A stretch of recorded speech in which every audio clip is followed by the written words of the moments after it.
Bonjour Mathieu Charberia. Alors vous dirigez Terranexus et vous révélez aujourd'hui des résultats préliminaires encourageants à 6 mois dans l'étude de phase 1-2 de Batten-1 dans la maladie de Batten. Quels sont ces résultats? Bonjour Joël Bernard, merci de l'interview. Nous développons Batten One, qui est un actif dans la maladie de Batten, dans la forme juvénile de la maladie de Batten. C'est une pathologie pédiatrique qui touche 2000 personnes, dans laquelle il n'y a pas de traitement enregistré. Batten One est le premier traitement que nous développons dans le domaine, et nous venons de présenter les résultats de la phase 1-2, qui est la première évaluation clinique de l'effet de Batten One chez des patients âgés de plus de 17 ans atteints de la maladie. Il y a quelques mois maintenant, nous avions présenté les résultats de tolérance du produit avec un très bon profil de tolérance. Maintenant, nous présentons les résultats les premiers signaux, les premiers signes d'efficacité du produit, notamment sur deux éléments. Le premier, c'est ce qu'on appelle les neurofilaments. Les neurofilaments, c'est un biomarqueur qui mesure la mort des neurones dans le cerveau. Moins vous avez de neurofilaments, moins vous avez eu de mort des neurones dans les jours, les semaines qui précédaient.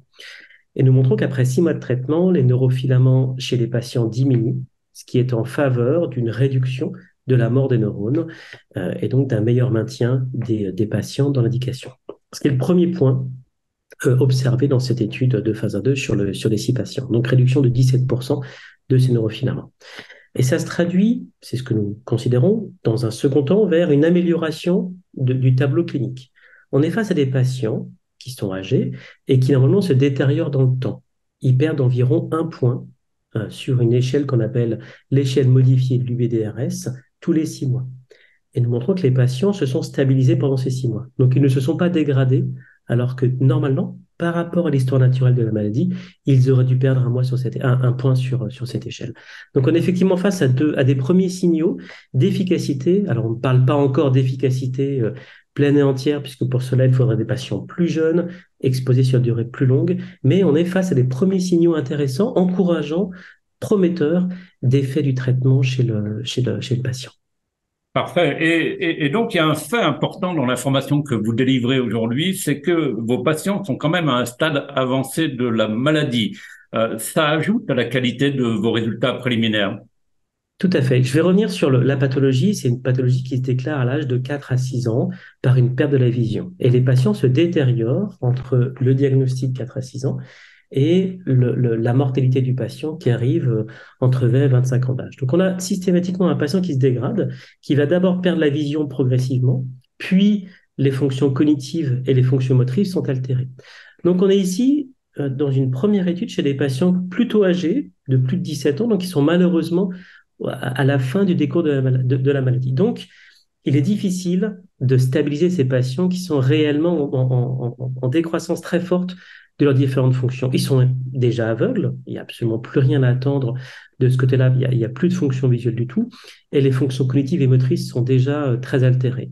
Donc évidemment, c'est difficile de stabiliser un patient qui est déjà très très dégradé et réellement en fin de vie, et c'est compte tenu de ces éléments-là qu'on considère ces signaux comme réellement intéressants, parce qu'évidemment, traiter des patients qui sont très atteints est difficile dans ce genre d'indication-là. Un dernier point, les prochaines étapes maintenant. On lance une phase 3. Donc là, je vous rappelle, la phase 1-2 était lancée sur des patients de plus de 17 ans. C'est la FDA qui nous avait demandé de réaliser une première étude de safety chez ces patients-là. La phase 3 portera sur une soixantaine de patients de 4 à 16 ans, donc qui seront réellement la population cible du produit, avec un critère principal qui sera la fonction visuelle, l'acuité visuelle mesurée chez ces patients. Donc on va regarder la progression de la dégradation de l'acuité visuelle. En critères secondaires, on sera également sur des fonctions cognitives et des fonctions motrices. Donc, on aura au final une vue relativement claire de l'effet du médicament chez les patients. Donc, c'est une étude qui est en double aveugle sur 60 patients, 30 dans le bras placebo et 30 dans le bras Batten One, qui est donc le médicament que l'on développe, qui est une nouvelle formulation, un nouveau développement d'une molécule déjà enregistrée et dont le mécanisme d'action était historiquement déjà connu sur les glycosphingolipides, qui sont des molécules qui s'accumulent dans la maladie de Batten. Et nous montrons donc maintenant pour la première fois l'impact que ce médicament peut avoir sur le neurofilament. Et au-delà de cette phase 3, qui devrait donner lieu à un enregistrement en 2027 de l'actif, on a une cohorte secondaire de 9 patients qui seront tous traités en ouvert, à l'exemple de ce que l'on a fait dans la phase 1-2, et qui permettra de disposer de données d'efficacité au fur et à mesure de la phase 3, sans coûter en statistique dans le cadre de la phase 3. Donc, prochain Ouais. résultat, prochain rendez-vous, fin d'année sur Il y a les prochains résultats de la phase 1-2 et 2024-2025 pour ceux de la phase 3 sur la cohorte ouverte. On attend ces résultats avec impatience. Merci Mathieu Charberia. Bonne journée. Merci, Gilles Bernard. Bonne journée à vous.